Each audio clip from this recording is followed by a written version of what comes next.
नमस्कार दोस्तों, मेरे YouTube चैनल रश्मिता स्टाइलिश में आप सभी का बहुत बहुत स्वागत है। आप सभी सुहागिनों को वट सावित्री व्रत की बहुत बहुत शुभकामनाएं। तो देखिए, आज की वीडियो में आप सबको बताने वाली हूँ कि वट सावित्री की पूजा आप सबको कैसे करनी चाहिए। घर पर करनी है या फिर आप बाहर जा कर के कर रहे हैं वट वृक्ष के नीचे। देखिए, पूजा की विधि एक जैसी होती है। पूजा का शुभ मुहूर्त, पूजा की सारी जानकारी पहले मैंने वीडियोस बहुत सारे शेयर किए हैं, आप सबने नहीं देखे हैं तो प्लीज़ चैनल पर जाकर के गो थ्रू करते रहिए। तो पूजा की विधि अगर आप घर पर भी करेंगे तो एक जैसी है, और अगर आप बाहर जाकर भी पूजा करें वट वृक्ष के नीचे तब भी पूजा की विधि वही है। सबसे पहले हमें क्या करना है, सुबह स्नान वगैरह से निवृत्त हो जाइए। कुछ भी खाना पीना आपको नहीं खाना है। पूजा की सारी सामग्री एक दिन पहले ही रख लीजिए ताकि कुछ भी भूले ना। फिर आप हो सके तो शादी का जोड़ा पहन लीजिए। नहीं हो पाता कि आप इतना भारी भरकम है या फिर गर्मी इतनी ज़्यादा है, तो देखिए अपनी सहूलियत के हिसाब से सबसे पहले आपको अपने स्वास्थ्य का ध्यान रखना है। तो आप कोई भी लाल पीला वस्त्र पहन सकते हैं, काला सफ़ेद को छोड़ करके। आपने अच्छे से साड़ी वगैरह पहन ली, 16 श्रृंगार कर ली, जैसे आलता लगाना है, बिंदी लगानी है, सिंदूर भरना है, उसके साथ चूड़ी है, मेहंदी है, गले में आपका मंगलसूत्र, पाया पैरों में पायल, इतनी चीज़ें ज़रूर होनी चाहिए। उसके बाद आप सबसे पहले आप वट वृक्ष के नीचे जाइए पूजा करने के लिए। वहाँ पर बहुत सारी सुहागिनें आपको पूजा करते हुए मिल जाएंगी, तो आपको वहाँ पर भी थोड़ी बहुत जानकारी मिल जाती है, जैसे कई चीज़ें हमसे भूलती रहती हैं।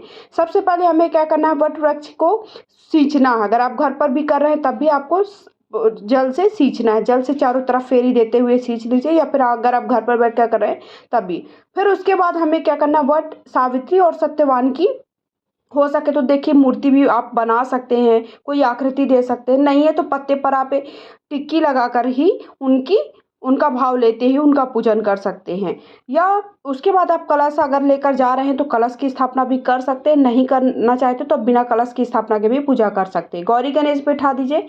गौरी गणेश को आपको जो वट का पत्ता है उसी पर बैठाना है। वट के एक पत्ते से आप 16 श्रृंगार करें। एक चाहे आप हाथ में उसे बांध ले, या फिर आप गले में पहन सकते हैं उसकी माला बनाकर, या फिर आप अपने जूड़े में भी बांध सकते हैं।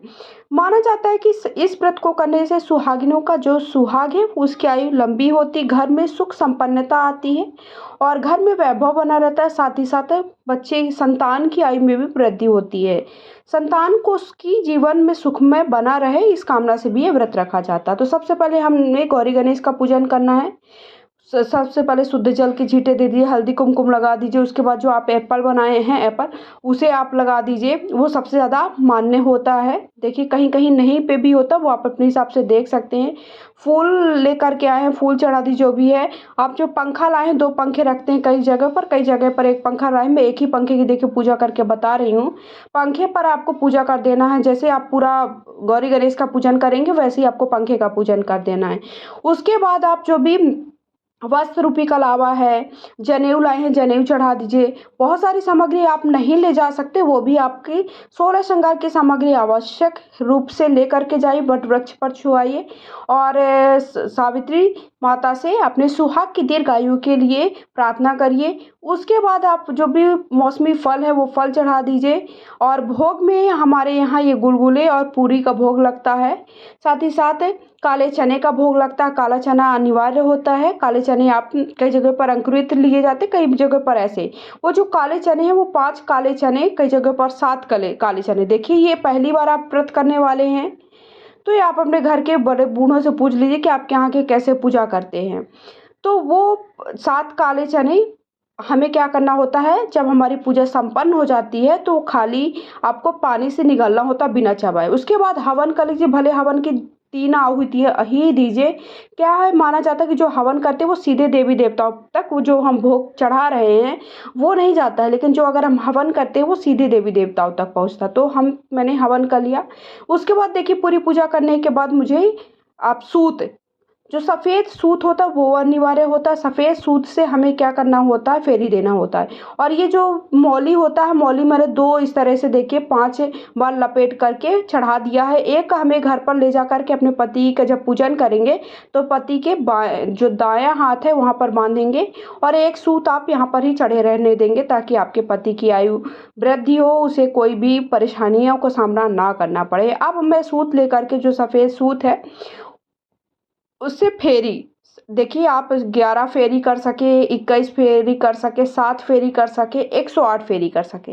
ये देखिए, एक जगह पर आप इस तरह से फंसा दीजिए, उसके बाद आप फेरी करना प्रारंभ कर दीजिए। तो आपकी सामर्थ्य के ऊपर है, आपकी हिम्मत है, आपकी क्षमता है, मतलब आप स्वस्थ हैं तो आप 108 बार भी फेरी ले सकते हैं, या फिर आप केवल 7 या 11 बार फेरी कर सकते हैं। देखिए, आपकी जैसी सामर्थ्य हो वैसा करें।